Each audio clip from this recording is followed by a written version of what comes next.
नमस्कार शेतकरी मित्रांनो, मी आनंद दाकुळे आरके मिल्किंग मशीन या चॅनलमध्ये स्वागत आहे। आपण आज एक नवीन विषय घेऊन आलेलो आहोत, तो म्हणजे मिल्किंग मशीनमध्ये जो वापरणारा काळा पाईप असतो त्याबद्दल।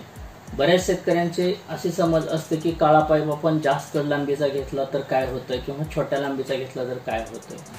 तर शेतकरी मित्रांनो, ह्याचे सर्व प्रश्नांची उत्तर मी तुम्हाला आज देणार आहे। खरेदी केलेली दूध मशीन ही शेतकरी आपल्या गोट्यात घेऊन जात असतात, त्यामुळे बऱ्याच शेतकऱ्यांकडे आता मुक्त गोटा हा पद्धत चालू झालेली आहे आणि आता असणं गरजेचं पण आहे। काळानुसार शेतकऱ्यांनी बदललं पाहिजे, परंतु काही गोष्टी मिल्किंग मशीनच्या बाबतीत काळानुसार बदलणं हे खरंच चुकीचं आहे आणि घातक पण तेवढंच आहे।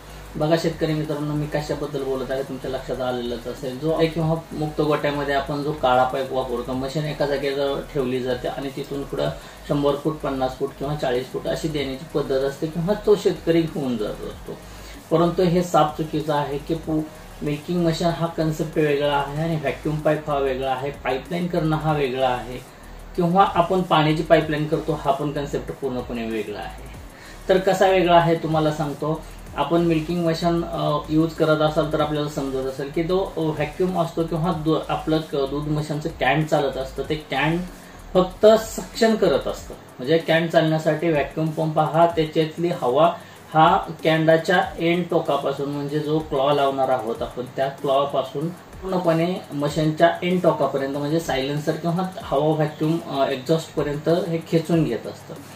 खेचून घेत असताना त्याच्यामध्ये जी लागणारी एनर्जी आहे किंवा ताकद आहे ते हे खूप मोठ्या प्रमाणात लागतं। पाईप जोडत असतो, एखादा ब्लॅक कलरचा पाईप घेतो त्याला गार्डन पाईप म्हटलं जातं किंवा व्हॅक्यूम पाईप म्हटलं जातं। हा गार्डन पाईप हा किलोवर भेटला जातो। बघा, क्वालिटी जेवढी आपण डिक्रीज करेल तेवढं वजन त्या पाईपचं कमी राहतं, तो वजन हे पूर्णपणे कमी कमी होत जातं आणि कमी कॉस्टच्या विचाराच्या नादामध्ये हा पाईप एकदम थिन केला जातो।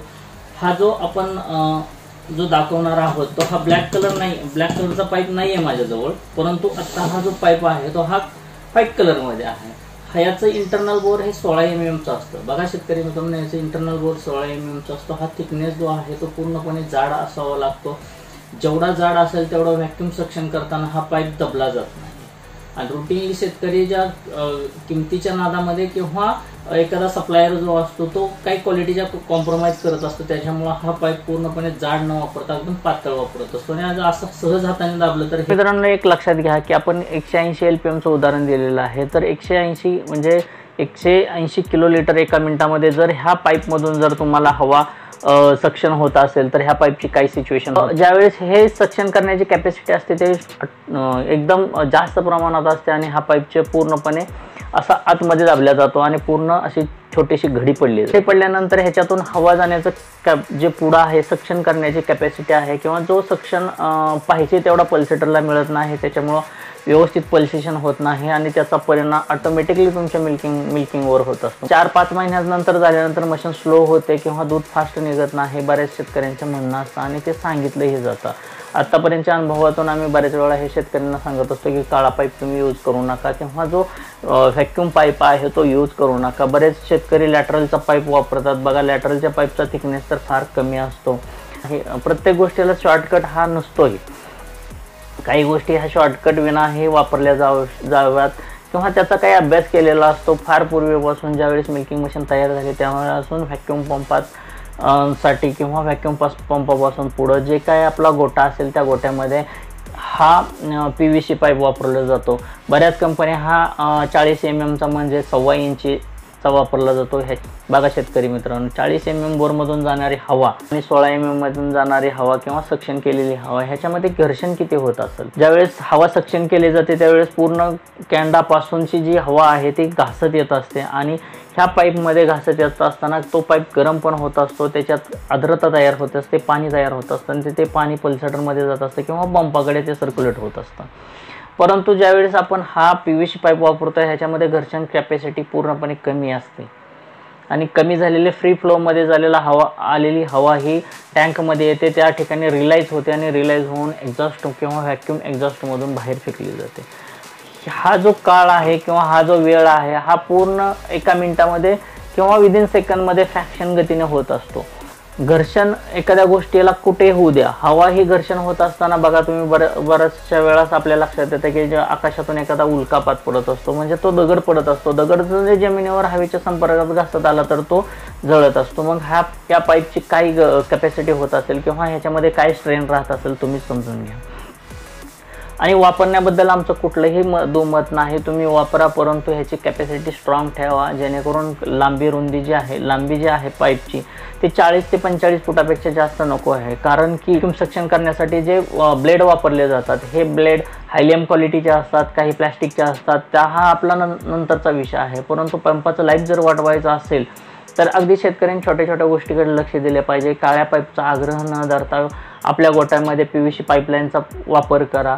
काही कंपन्या 40 mm वापरतात, काही कंपन्या 50 mm वापरतात. त्या काळातील कंपनी जी आहे, नावाजलेली कंपनी आहे, ते 50 mm चा वापर करत असते. शेतकरी मित्रांनो, ह्यामध्ये पूर्ण अभ्यासाची गोष्ट आहे. जोडण्यासाठी आलेला इंजिनियर असेल तो बऱ्याच वेळेस काळ्या पाईपचा वापर करा म्हणून सांगत असतो. त्यांच्याकडे टाईम थोडासा कमी असतो, सगळ्या गोष्टी फास्टमध्ये उरकायच्या असतात किंवा शेतकऱ्यांना पण ते वापरण्यासाठी सुटेबल आहे हे अगदी रंगवून चांगल्या पद्धतीने सांगितलं जातं. अशा पद्धतीने घाई गडबडीत घेतलेला निर्णय पूर्णपणे अडचणीत आणू शकतो. येणारे शेतकरी हे जादा प्रमाणात असतात, त्यामुळे त्यांना मिल्किंग मशीनचं एक दूध काढण्यासाठी किंवा त्याचं पूर्ण डेमॉन्स्ट्रेशन दाखवण्यासाठी कमीत कमी अर्धा ते पाऊण तास 1 तासाचा वेळ लागत असतो. शेतकऱ्याचं अंतर किती आहे त्याच्यावर ते डिपेंड. त्या मार्जिनवर काम करणारी लोक सुद्धा असतात आणि ते सांगत असतात की त्यांच्याकडे वेळ नसतो.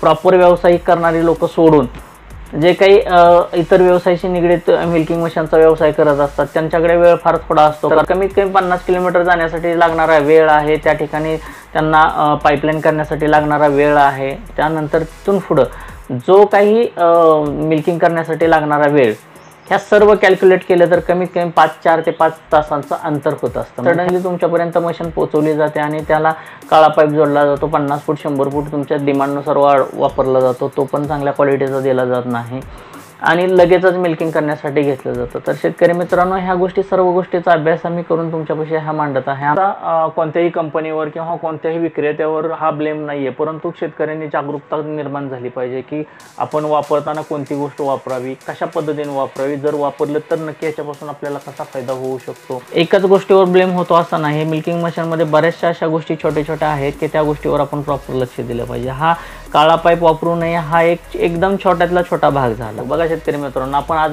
दूध मशीन घेतली की 3 महिन्यानंतर नाही मला ही पसंत नाही म्हणून आपण सोडून देऊ शकत नाही किंवा ह्याच्या अडचणी येतात म्हणून सोडून देऊ शकत नाही. वारंवार त्या सप्लायरला विनंती करून सांगावं लागतं की आमची मशीन व्यवस्थित चालत नाही. तरी ह्यामध्ये जे मागाशी सांगितलेले की छोट्या छोट्या गोष्टी आहेत त्याच्यावर शेतकरी मित्रांनो आपण पण थोडंसं लक्ष दिलं पाहिजे. विक्रेता हा विक्रेत्याचं कौशल्य दाखवत असतो, परंतु आपण काही गोष्टीची जाणीवपूर्वक माहिती घेऊन मगच त्याचा अभ्यास करावा. मुक्त गोट्यासाठी तुम्ही नक्कीच कर्बरी पाईप वापरा, परंतु एक कॅपॅसिटी ठरलेली आहे ते आम्ही आत्ता अगोदर सांगितलेले त्या पद्धतीने वापरा. PVC पाईप जास्तीत जास्त तुम्ही ज्या अंतरापर्यंत पोहोचवू शकता किंवा त्याचा स्पेस मोठा असल्यानंतर जर 180चा असेल पंप असेल, 150चा असेल, 240चा असेल किंवा 350चा असेल, 450चा असेल, 650चा असेल, त्या कॅपॅसिटीनुसार त्याची पाईपलाईन आपण लांबवू शकतो. परंतु ब्लॅक पाईप त्या कॅपॅसिटीनुसार लांबवला तर त्यामध्ये स्ट्रेंथ राहत नाही आणि 100% तुमच्या पंपाला 6 ते 7 महिन्यानंतर अडचणी यायला लागतात. ते तुम्हाला नक्कीच समजेल आणि समजण्यायोग्य तुम्ही आहात. मित्रांनो, दिलेली माहिती ही तुम्हाला कशी वाटली आम्हाला नक्कीच कमेंट बॉक्समध्ये कळवा. हा आमचा व्हिडिओ जास्तीत जास्त शेतकऱ्यापर्यंत पोचवा आणि आमच्या हा RK मिल्किंग मशीन या चॅनलला तुम्ही लाईक करा, सबस्क्राईब करा. धन्यवाद. नमस्ते.